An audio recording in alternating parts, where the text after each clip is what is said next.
Non, ce n'est pas une fatalité, c'est le fait du laisser-faire, du laxisme. C'est-à-dire qu'à partir du moment où le président de la République, encore après-midi, dit qu'on a le droit d'organiser, qu'on a le droit de disposer d'une place, on a laissé faire nuit debout. C'est-à-dire au moment où c'était la chienlit d'ailleurs, disons-le, place de la République, on interdisait le débat à l'Assemblée nationale avec le 49-3. On a laissé faire et aujourd'hui, c'est effectivement compliqué de revenir en arrière parce que ces casseurs qui finalement ont réussi à s'imposer pendant plusieurs semaines.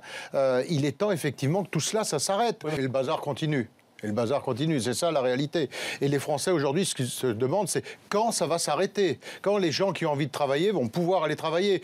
Quand les Parisiens vont pouvoir reprendre possession de leur place. C'est ça la réalité. La grève est un droit. Mais on est sur un laisser-faire. La manifestation est un droit. Et bien entendu que la manifestation est un droit. Mais aller casser des vitrines comme ça a été fait, ça n'est pas un droit. Et on a laissé faire. Et ce gouvernement a laissé faire. Emmanuel Valls et M. Cazeneuve sont responsables. Quel est l'intérêt pour le gouvernement de laisser faire, puisque ça énerve tout le monde? Mais parce que M. Hollande voulait donner des signes à la gauche de la gauche, bien évidemment. Il fallait laisser donner quelques signes aux anards et à l'extrême gauche. François Hollande, ce matin, sur Europe 1, était clair. Il va tenir bon sur la loi travail. Ouais, enfin, il tient quoi? Il tient rien.